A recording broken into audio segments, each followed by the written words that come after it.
You're listening to the FamVestor podcast. If you're looking to raise your family with intention, gain financial independence, and live a life of true freedom, you're in the right place. Join us as we explore together how to create thriving families, because strong families are the cornerstone for a world at peace. Welcome back, everyone. This is episode 23 of the FamVestor podcast. We are here with Julian Sage, and I'm excited to talk with him. We just met 2 weeks ago. We were at FinCon 2019, my first FinCon. It was a cool experience. We took the whole family there, got to explore Washington, D.C. It was definitely a cool time. Definitely excited for the next FinCon. It's a financial media conference where podcasters, bloggers, all in the financial independence, financial peace space kind of get together and talk things out. And what's cool about Julian is he's into Airbnb, and we've never had anyone at Airbnb on the show. I think it's we launched our first Airbnb a week ago, and it's been really kind of and eye-opening the amount of response we've gotten. In the day after we listed, we had someone in there renting our space. You know, we made $75 that day. It was pretty sweet. They were there for 3 days, so we made like $200 in 3 days, and it was pretty eye-opening, like how much draw there was there with 0 reviews as a host on our end, and still just the amount of people who are on there looking for a place to stay. So really excited to dive in with Julian. Julian's really cool. You know, we have a lot in common. He's half Japanese like me. And also, if you listen to episode 10 of the show, Dustin Heiner, half Japanese. So we got something going on here with the halvesies on the show. But also, Julian's full-time enlisted in the Coast Guard. And so let's just bring on Julian Sage onto the show. Welcome to the show, Julian. Great. Thank you, Sonnies, making this so awesome. I'm so glad to be on here. This is actually going to be my first podcast episode that I'm being featured on, because usually it's just the other way around where I'm interviewing people. So it's like, nice. My hands are sweaty right now. What do I do with them? Sweet. Very excited to have you on the show. So really briefly, just so people get an idea of who you are, you know, why don't you introduce yourself? How old are you? And maybe when you got started in Airbnb. Yeah, definitely. So it's all happened very quickly. I started, my wife and I purchased our first property January of 2019. We're in the DC area, specifically Oxon Hill by National Harbor. So we purchased our property with the intent to, house hack it. So we were like, hey, my wife was actually the one that came up with the idea. She was like, hey, why don't we rent out a portion of the house so that we can save money? And I was like, man, that's a brilliant idea. Let's do that. So we went from renting to looking for a property, and in about a span of 2 months, purchased that. And then we just went in there and we were just like, okay, this is the basement. This is where things are going to happen. We're going to make this cover our mortgage. And so nice. we did a little bit of market analysis. We were looking, seeing like how much we could get for it. We knew the style that we wanted. So I know you guys are the FamVestor podcast, so it's all about family. And that's really big when we were going into this property, because it's like, my wife has got to be on board with this. So for her to be like, this is what we should do, I was like, heck yeah, let's do that. And then 2, it's like, this is a thing that we're doing together. So like we designed it together. She painted the basement. I saw your guys' is Japanese style. Ours is also Japanese style. Hey, nice. cool. So we had the bamboo wall, and she was like, what if we do this? What if we do that? And then she painted the background. So I saw Sun Marie, you're actually painting like the Japanese with the red sun. And I was like, man, that's so cool. My wife did the same thing. And a lot of similarities. Yeah, because your wife's also into art, right? And somebody has an art degree too. And yeah, so many similarities. Wow. Very uncanny. yeah, I feel like we should make a full just podcast episode about everything that is similar between us. Yeah, military, right? I'm a DoD Right. employee. You're in the Coast Guard. Very cool. We Just both uncanny. hiked Mount Fuji, right? Yeah, we both but did you guys make it all the way to the top? We made it all the way to the top for the sunrise. Mm-hmm. Okay, so see, we stopped right below because Okay. it was like super cloudy outside, but That's too okay. bad. yeah, so we didn't get Next to see time. the sunrise. But You have yeah, now next time. another reason to go back. That's cool. So you purchased this home fairly recently, and then so it's just a single family house, it sounds like, with maybe a separate entrance to the basement. Yeah, so we wanted to have a complete separate experience with our guests. So we have guests that come in, come out, various types of stays, people that are looking to transition to the area, people that are just maybe coming to travel and see the DC. But we wanted, for them to have their own entrance, their own kitchen. So we actually had to renovate the basement a little bit and have like a little kitchenette put in. and that was really just the big thing that we had to do in there.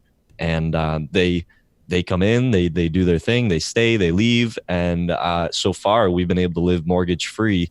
That's awesome. That's incredible, yeah. And that's purely just from the Airbnb profits. It's paying for your whole housing expense. Yeah, it's over $2,000 a month, you know. Wow, that's inspiring. You know, such a clever way to go about your first home. You know, lots of couples, you know, they're young, they get married, and they're looking into their first home. And it's so easy in that moment to make either a very good choice or a very bad choice, depending on, you know, numbers. Right. And I think that's such a clever way to think about it because, you know, typically a single family home does not bring in much for you, and you've got to carry the full weight of the mortgage. This is a very intelligent way to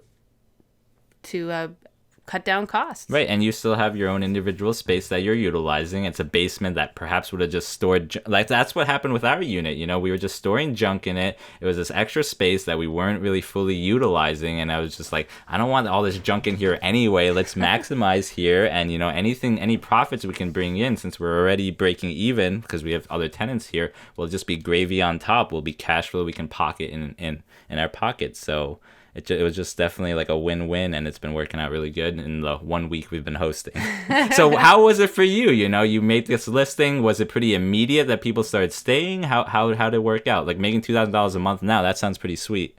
We started studying and I started really just listening to a bunch of podcasts and YouTube and stuff like that, all about the space. And there's some really great people in the space that educate and give for the free content to be able to teach you how to do this, not just as a homeowner that's listing their spare room, but like as an actual business. So the same way that you would put systems in place for scaling traditional long-term rentals, you can put these systems in place for your short-term rentals and make these things very automated. Like we have so many people that come onto our podcast that talk about like how they only spend like 2 hours on their short-term rentals, and they have like multiple hours, and they can spend 2 hours a week, and they're getting these like, you know, 300% returns off of these units. Wow. So to answer your question, for us, we we tried to get as much as we could, like the systems in place with getting some good photos, designing it right, the listing description, because there is an aspect of short-term renting that isn't just like you take photos and then you put it online and then people stay with you. There's a certain type of things that you need to know about, like search engine optimization. You know, what's your selling point? Who's your ideal customer? Because if you just list a property and then hope that it's going to compete against everybody else that's in the space, then you're gonna struggle maybe to have your property list on these search engines like Airbnb, Vrbo, HomeAway, Booking.com. Was your, so you create this like ideal tenant, like who's going to stay on my property? You know, for us being close to New York City, it's like, okay, probably it's going to be people who are going to be wanting to sightsee in New York City. We'll stay at our home and go sightseeing. What was your ideal tenant? And did that end up being true, or was that kind of very different what people ended up staying at your place was? Yeah, so we purchased this property, and going back, I don't know if I would purchase properties in the future with the sole intent to short-term rent. We wanted to look at this as like, is this going to work for a long-term rental, and does it also make sense short-term renting it? So we knew like at this specific area that we purchased that it was central to DC, Virginia, and by the MGM casino. So it was like we knew that the people that were going to be staying with us were going to be travelers, people that were looking to maybe see all the different areas. Being next to a convention center and the casino, we knew that there were going to be people that wanted to, go to the casino and do these things. So we put that in our title. Like we say, hey, close, a central location to DC, Old Town, MGM, and people see that they're like, wow, I maybe I wanted to come here for the casino, but now I also want to go see the other places. And then in our listing, like we have like a guidebook that shows them like these are all the things you can do in the area, and we're incentivizing people. It's like, this is the place that you want to be. If you don't want to just go to DC, or you don't want to just go to the casino, you can have all these options here. So Julian, in this whole venture, you and your wife are a partnership. So I'm curious to hear more about how you work together as a team. Tell us a little bit about your wife. What does she do? How does she contribute? What are her passions? And how do you work together as a team in this project? Yeah, well, we're basically the same as you guys. You know, my wife is artistic. She's very passionate about design and art and so much more creative. Like to me, creative, artistic is getting rid of everything and very minimal. For her, That's me. for Throw it her, all it's away. throw it all away. And there's your style. For my wife, she's more creative. She appreciates colors and different things. So it's like the way that the thing that I love about this business is, and I feel like it's even more, maybe more in line, because a lot of women are more artistic. They are more hospitable, communicative.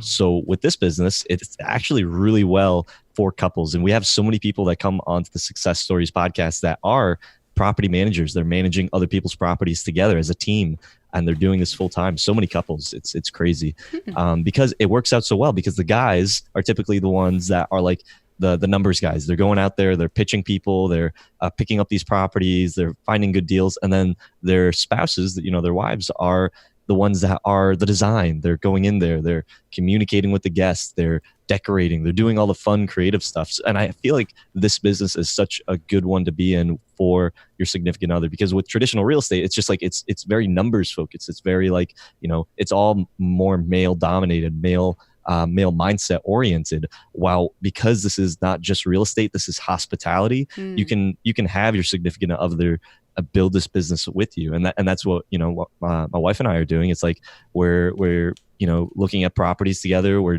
thinking about the design. We're thinking about the art. We're thinking about what's going to be this unique selling proposition, and we're able to do a lot more things together, as opposed to if I was just to go out there and when I was like looking at homes and trying to find good deals, my wife was never included in that stuff because that was just me, and I was just more bringing her along. With this, it's a very there's a good equilibrium with us there. Yeah, I can definitely relate to that. What gets me excited is thinking about all the little details of making a house a home. And I think that, the numbers definitely are a bore. So I'm glad that he handles a lot of it, but I get excited when I get to pick the bushes that go out front, or the paint colors, or those sort of little details that make a property look appealing. So you bring up a good point. It's a great teamwork project. It's nice to think about a side hustle or a venture that you can jointly do together as a couple, because so many of them are individualistic and they may not necessarily feed into your family dynamic. They may end up pulling time away from the family. But you bring up a really good point that Airbnb could be a great way for you and your significant other to really synergistically use each build other's a dream strengths together, right? Yeah. And then you bring in kids and family down the line, they can be helping you out in it too, with cleaning the place out or all the different little facets that go into this business. So Julian, tell us, how much work is actually running a single Airbnb? Did you find it occupied all of your time? Are you balancing this while also doing a full-time job? How did that play out for you? Yeah, that's a good question, Sunmarie, because the thing about short-term renting is like you can let it consume all of your time. There's so much little details, like from having everything in your units, like all the amenities, to cleaning it. Some people clean their units themselves. It's our basement unit right now. We're cleaning it, but we want to step away from that just because it does take time. Messaging guests, lots of guests have questions, but the thing is, a lot of these things can be systematized. You don't have to invest all this time into, shopping. Like if you have a system in place that says, these are the things that I'm going to be purchasing before I go there, that saves you a lot of time. Lots of people, they'll purchase a property or they'll rent a property and they want to put all these little designer things, or they'll go to all these little stores. And that takes a lot of time because you don't have that system in place to just say, I know what this unit's going to be. I know the things that I need, and then I place it in there. Same thing with messaging. Like you can spend a lot of time replying to every single message, getting every single question answered, or you can have these systems, these templates that it's like, if someone asks me this, I'm just going to copy and paste this thing and maybe modify it just a little bit, but there's your response. Same thing with cleanings. Like you can have things like you can go in there and you can message a cleaner and you can be like, hey, this is when this booking is going to end, and this is when this one starts, and do it very manually. Or you have a system in place where you can have your cleaner teach them a little bit, how to look at a calendar, and they can see exactly when people leave, when people come, and you can do these things fully automated. So it doesn't have to be a full-time business. Like I work full-time, being in the Coast Guard, and lots of people work full-time, and they're able to get this on the side. So you're taking on this work. Why do this? Like our show, we talk a lot about financial independence. Is that the key goal for you? Like, why take on this additional Airbnb responsibility? You're already working full time. What's the vision here? So that's a good question. And the big thing for me was like, it came naturally for me, going up to a property and saying like, I'm going to be putting, tens of thousands or hundreds of $1,000s into a property that, maybe the return is good. Maybe the economy doesn't turn the other way. Maybe people want to stay here. Maybe I find a reliable contractor that can fix these things up. There's a bunch of uncertainty with this. And I like the option with short-term renting that it's like, you can purchase a property if you want to, but you don't have to. You can rent out and re-rent, which is called rental arbitrage, the subleasing model. So you're not actually investing tens of thousands of dollars. But the big thing is like, I'm a lazy person. Like I want the least amount of work with the greatest amount of return. And if I can find that, then that's perfect. A lot of people, they say like, oh, I want more doors. I want more properties. I say, well, what if you could make more with less doors? What if you could maximize your rental income with less doors and less, potential headaches? Right. Like everyone talks to us like, oh, you guys are doing so good with your rental properties. When are you going to buy more? When are you going to buy more? Like, we don't want to buy more. I think this is it. We got our 3 properties, and that's going to, allow us that financial independence we need. We don't need to live a millionaire lifestyle. We just need, 11 doors we have now, and that's more than enough to enable that financial freedom that we're pursuing. And that's with our frugal lifestyle, but that's all we really want, to have, happy, fulfilled lives and keep it simple, not this complex empire you have to manage and run. Right. It's all about assessing what's important in your life. Are you trying to succeed in the business, or are you just trying to create yourself a little extra time and freedom, financial freedom, to live the life of your dreams? Right. So 11. Oh, go ahead. No, I was just going to say, with like 11 properties, like, and you're talking about you're looking for that number of doors that's going to equate to, financial independence, financial freedom. Well, it's like if you could be potentially leaving a lot of money on the table, that it's like, it wouldn't put you any more work, because you could hire someone, let's say like me, that can take your properties and turn them into short-term rentals, and you're not putting in the extra work, because you hire a property manager that has experience, knows the business, how to run these things, and you're able to maximize your rental income without you personally having to do extra work. So it really doesn't make sense where it's like you have maybe extra properties that you could be maximizing, and it wouldn't cost you anything, because your property manager is able to maximize that rental income. So it really is like you're just leaving money there if you don't utilize this. And now, I mean, it is, case by case, it's really up to you, but like if you're trying to make the most and maybe reach fat fire or whatever it is, and you have a certain amount of doors, I just, that's the biggest thing for me is like, I do these podcasts, I do these episodes because I want people to start thinking differently. Because if you're just in the mindset of like, I need doors, which is going to, 20 doors, and then I reach, fat fire, financial independence, whatever it is. Well, what if you could use what you already have available, just change your perspective, change your mindset to another way of investing, and you can maybe reach your goals a lot easier or quicker. Yeah. It's maximizing the full potential of your space. Right. I really love that, because I feel like, for us, it was that, we have this extra storage space that we're not doing anything with. Let's maximize that. Let's get profits rolling in. And that's all, profits on top, because we're already, like you said, we're already paying for our property taxes. Everything has already paid for. But if you can maximize, if you can create that and make that more profitable for you, then those returns are so much greater. And like you said, maybe instead of doing the traditional 1-year rental model, you do these short-term rentals, but like you don't do the work yourself. You have those systems in place, and instead of getting $1,000 a month, maybe you can get that $2,000 a month, and that $1,000 extra of profit, adds onto net. It's not just you have to take away more money from that, and I think that's so cool. I think you gave a really good tip there about how it doesn't have to all be yourself doing it. You find the right systems, you find the right contacts, like a property manager who already is an expert in it.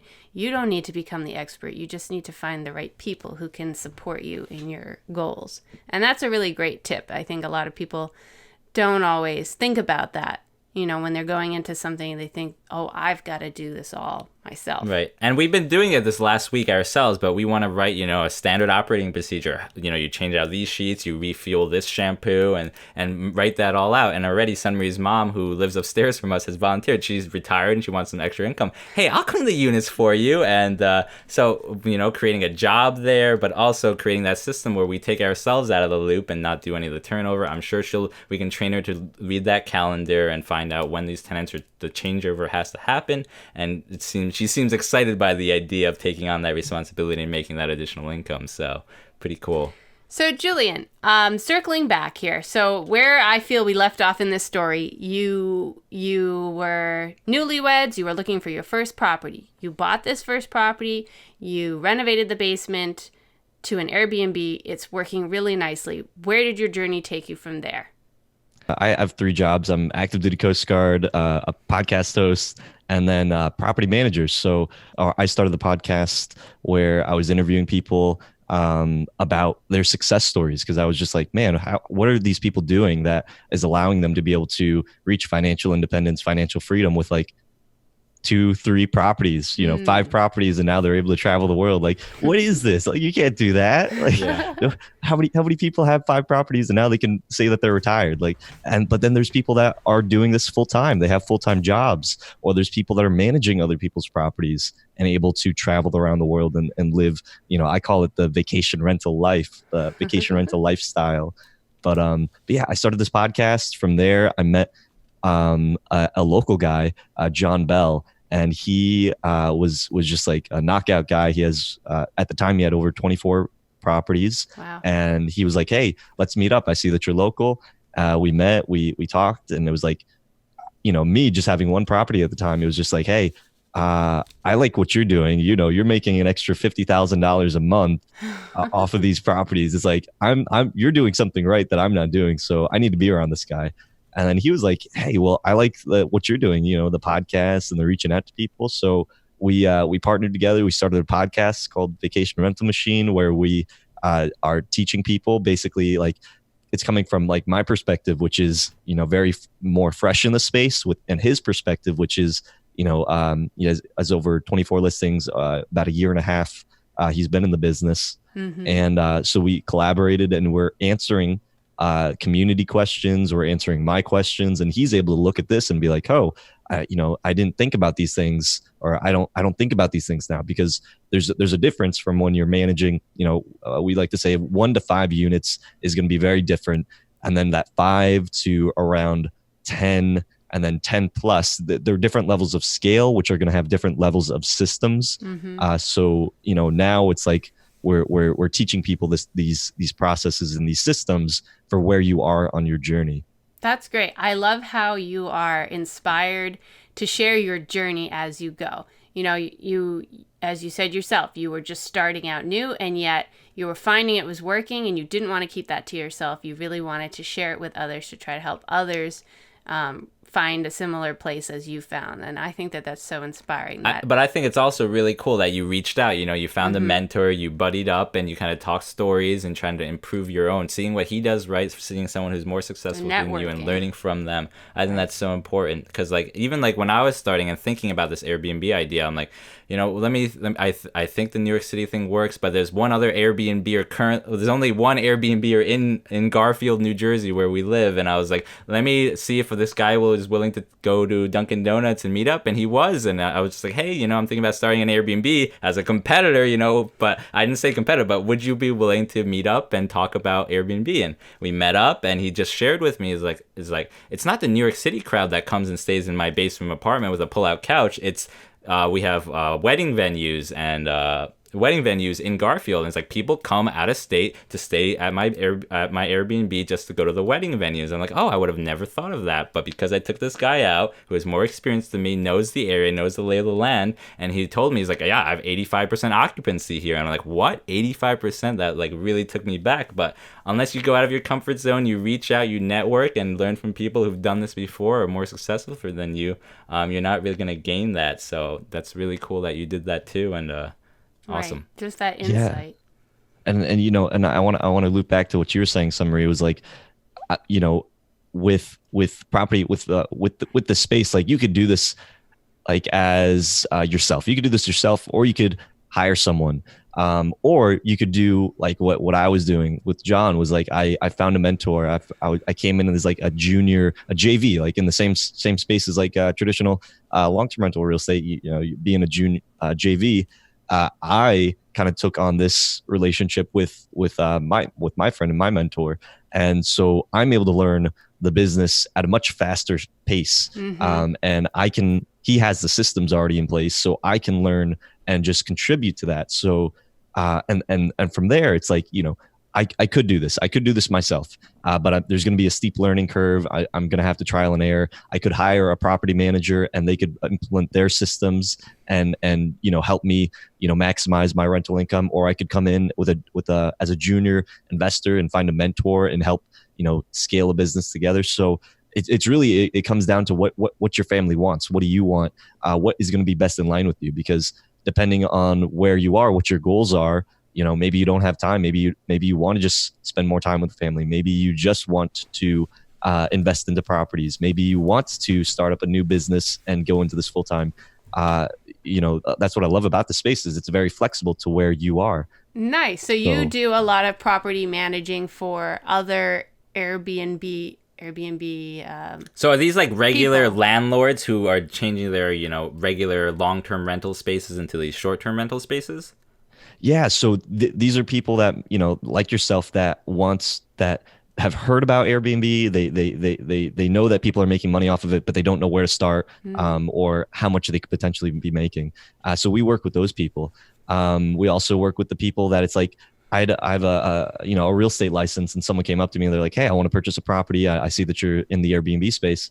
The other option that I gave him was like, hey, you know, I'm not all about the commission. Like, you know, an extra $10,000, you know, that'd be nice. But I, you know, for me, property management, Airbnb is what I really love. So it's like, we were working with this guy to give him other options.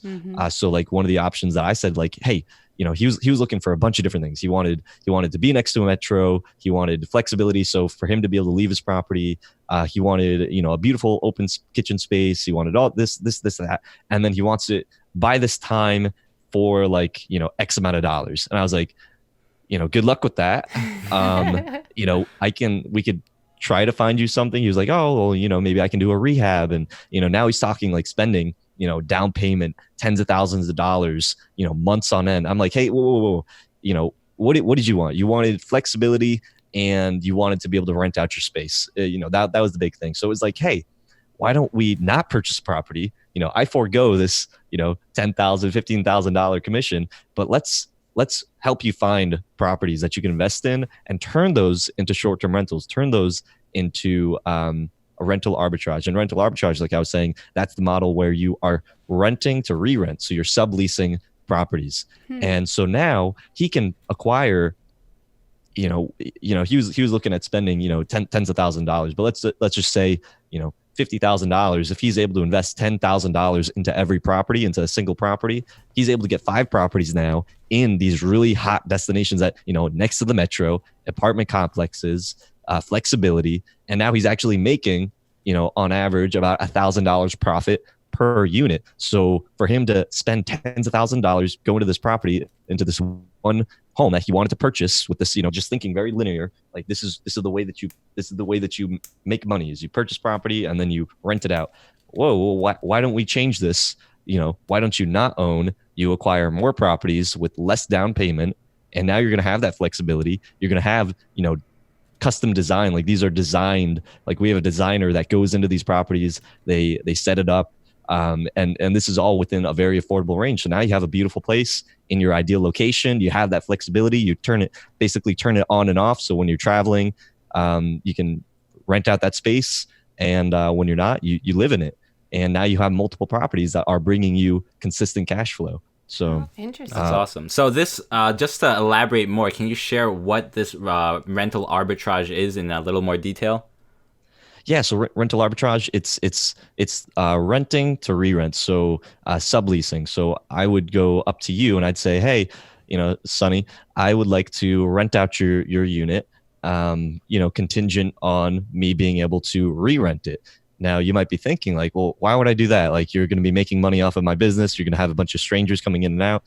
Well, it might be in your best interest, and that's why this is a lot of education and communication. It's like, well, we can go in there and we can give you consistent rent. If you're maybe dealing with a lot of people that are coming in and out, you have to have, a higher turnover, and people are punching holes in the walls and stuff like that. Like, it can be a big headache. Some people hate long-term renters because of how they treat your property. That's something that you care about.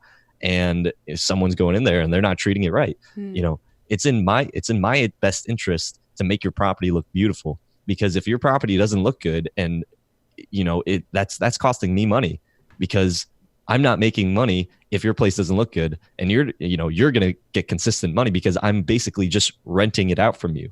I have a contract where I'm able to just pay you consistently, and I'm able to turn that around and conduct my business. So I'm getting cleaners in there after every turnover. I'm depending on what level of service, I might even be doing things like landscaping. I might take care of things for you, basically property management, but for free, because I'm renting the place from you. Depending on, again, the level of service, I might even pay for small fixes. You could be completely hands off, and then you're going to have long-term tenants. Like, I could be renting out your place for 3 years, 5 years, and you don't have to worry about that. And the only time that you're going to hear from me is maybe the oven breaks, or maybe something happens just from wear and tear. But that's the thing. It's like, this is a business relationship, and so it doesn't have to be like, oh, the oven breaks. Well, I need the oven more than you need the oven, because this is my business. So maybe we can work something out where maybe I can help contribute to purchasing another oven, or whatever it is. That's the relationship that you have with that tenant. So it's taking it from a long-term, just this is a person that's staying in my house, to I'm running I have a business partner that's going to give me consistent rental income without the headache. Right. So you're going to an owner who is going to make $1,500 a month rent anyway on his long-term rent. So he just lets you pay that $1,500. He's happy, and you do the property management, and then you can try to maximize that as much as possible, rent it on Airbnb, and try to get over that $1,500, make $3,000 maybe, and collect the profits from that end. Right. But that's the thing is with rental arbitrage, is that you don't have skin in the game as the property owner, because this is all I'm furnishing the property. I pay for all the furnishings. I pay for maybe little things that come up. I'll pay maybe for like maintenance or whatever it is. So you just have the guaranteed rent that you're getting from the Airbnb host. Guaranteed rent. On the flip side, there's the co-hosting, and that's where you're going to have more skin in the game, because now we're going into this and I'm just taking a cut. I'm taking a percentage for my services. So that's one of the things that we do, is we manage other people's properties. We help maximize your rental income. So and that's where it really depends on the person. It's like, are you looking just for consistent rent and you don't want to deal with long-term tenants? Then, okay, we can have that relationship and we'll pay you consistently. If you're looking to maximize your rental income and you're trying to reach a certain number, or you're trying to do something, okay, we can do that too. We can manage your property for you, but you're going to have to be the one that pays for the furnishings. You'll have to maybe deal with the maintenance. You'll have to do these things depending on the level of service that you're providing. You might have to design it. Maybe you work with a property manager that they have a designer and they can help you design your property. Some property managers only work with certain types of clients because they are trying to fit within a certain brand. So, these are all things that you have to take into consideration. But the co-hosting, you have to upfront the cost. There's a little bit more responsibility on your side, and but your return is going to be a lot more because you're getting that short-term rental. On the flip side, rental arbitrage, you're just getting the standard rental income consistently. How do townships respond to having short-term rentals in their neighborhood, and how is that response going with the Airbnb model? I'm curious to know. Yeah, like you were saying, it is a new model. It's the sharing economy, and the same like with Uber. When Uber came, the taxis were all upset. They're like, "Hey, you can't do this. You can't, pick people up. That's our job." And but it completely changed it because now anybody could basically be like a little taxi. And so places like New York, my back in my hometown in Sarasota, like they were like, "Hey, you're not allowed to Uber. You're not allowed to do this." Well, I mean, as things change, as regulations change, as people start to realize, oh, we're actually leaving a lot of money on the table, and this is actually a good service to have. Regulations change, but like any new thing, there's going to be friction. Because the regulations don't just come down to like a blanket, like Virginia. Let's just say Virginia doesn't say, hey, you're not allowed to short-term rent. They very well could, but they let it down to the counties. The individual counties are the ones that decide, like, are you allowed to short-term rent or not? And they have specific rules. So like where I live, you're only allowed to short-term rent half of the year, and it has to be long-term rent the other half of the year. It can only be your primary residence. If I go over to Virginia, there's a bunch of different counties. One county, Alexandria, they say, hey, you can have as many properties as you want. You can short-term rent as long as you want. And literally touching that county, it's literally right next to it, is Fairfax County. And Fairfax County says you can only short-term rent 60 days out of the year. 60 days, your primary residence only. And they're just like super strict. But these guys are neighbors. But it comes down to, who is it that's voicing their opinion and who's also in on this? Because like the same way the taxis were against Uber, now it's the hotels against Airbnb and this sharing economy. Interesting. That's awesome. Well, I feel like you've already shared so many details, so much into Airbnb, but I'm sure, there's a wealth of knowledge more. We've already listened to some of your podcasts. They were great, very informative. So if people want to know more from you, I suggest very strongly to listen to those. You have 2 podcasts, right? Yeah. So one is short-term rental success stories, and that one's really fun because we interview people that are financially free, financially independent, or they just have a property and it's been able to seriously change their lives. And we talk to them about like where they came from and where they're going, the struggles that they've made, and some of the things that they've learned along the way. So that one's really fun. And then the other one is Vacation Rental Machine with my co-host John Bell and I, and that one is more action oriented. That's more engaged with the community, so answering community questions. Right now, we're going through basically like the A to Z for like starting your Airbnb short-term rental and teaching people, all the way down from like, just figuring out, why do you want to get into this space? It's basically like a free course, and we're doing this into a podcast format. So when you're a realtor, and like when you meet someone young who's like looking to purchase their house, what do you share with them? Don't purchase. Yeah. No, I tell people that. I tell people that because I would purchase properties. That's the thing. Like people don't stay in homes 30 years. They give you these 30-year mortgages, but you only end up staying in there for maybe like what they say on average, like maybe 7 years, maybe. I don't think that if you're looking to purchase a property with the intent to, make money, there's so many other ways that you can make money. There's so many other ways that you can do this, and you don't have to get tied to one specific property, especially. And the same thing like with college, like don't put yourself in a position where you're not going to be able to, where you're going to be limited with your options. You want to keep your options open as much as possible. And if purchasing a property is going to really hinder where you can go or what you can do or how much you can reinvest, then I advise people, it's like, hey, look at the other options that are out there, because renting is not bad, and you can actually make money through renting. So, it really comes down to the individual, what you want, what your goals are. So, Julie, I'm curious to know, you talk a lot about like habits and mindset and, always trying new things. Do you have like a favorite book or even just like maybe habits or attitudes that you really like to pursue? I listen more intently now to like if I'm trying to gain something. So like don't watch the TV. I listen to podcasts, audiobooks, stuff like that. That's what I try to fill my time in. Like I know it's bad, but I'll even listen to something like right before I go to bed, like as I'm brushing my teeth before I hit the bed, I'm still listening to a podcast.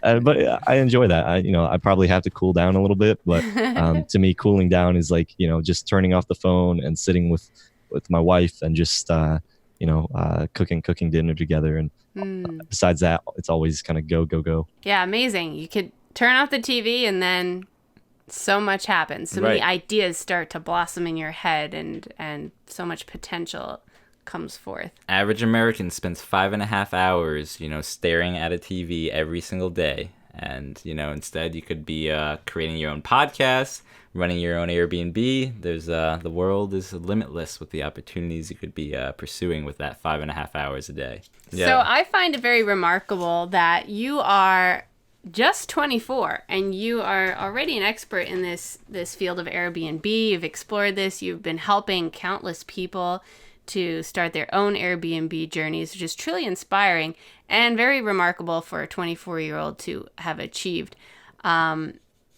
Tell us a little bit about your background. I mean, to have gotten here at 24, when did you start and what was your life journey looking like? What led you to make these choices? Where did you start? You obviously made this decision to go in the Coast Guard. I'm curious to hear more about your story. Yeah. So when my dad got cancer in 2000, he had cancer. I found out when I was a freshman in high school, and I joined the Coast Guard, in order to save lives, do something. I wanted to be the guy that was jumping out of helicopters. So I joined so that I could help people. But my dad's cancer came back, and I realized, like, the Coast Guard was really good for me. They restationed me so that I could be next to him.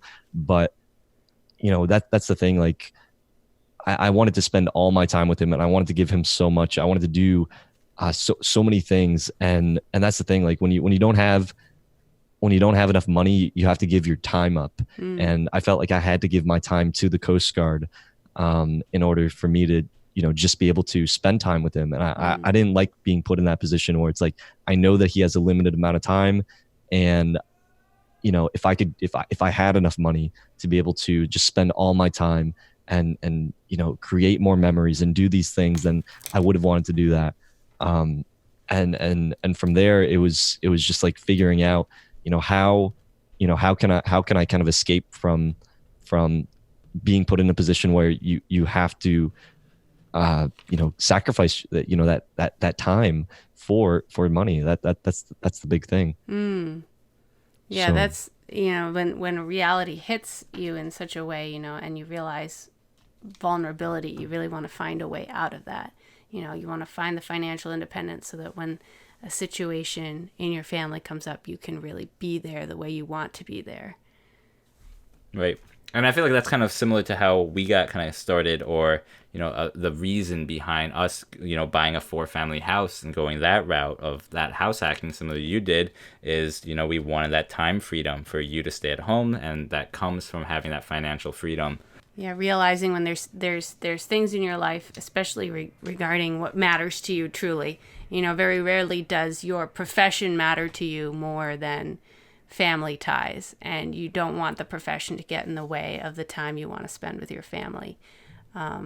So finding a way around that is key, and not a lot of people find it. So I find it very inspiring how you found it in this very unique route of Airbnb. Right. So Julian, just wrapping up here, like, what do you hope people get inspired to do when they hear your story and hear what you do?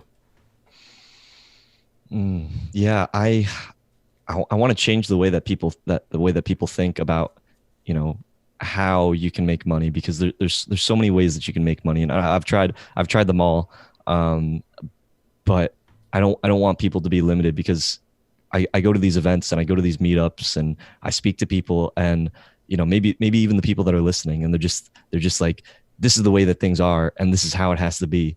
And if I'm going to make a lot of money, then I just have to be a wholesaler, or if I'm going to make a lot of money, then I have to, house hack a duplex. And, I want people to really think like, there are other options out there, but it also has to be in line with what you want. Like I'm not the type of guy that enjoys, working with people that are in distress and purchasing these properties from them in order to flip it around and, hope somebody else makes the money. Like I don't, it doesn't sit well with me.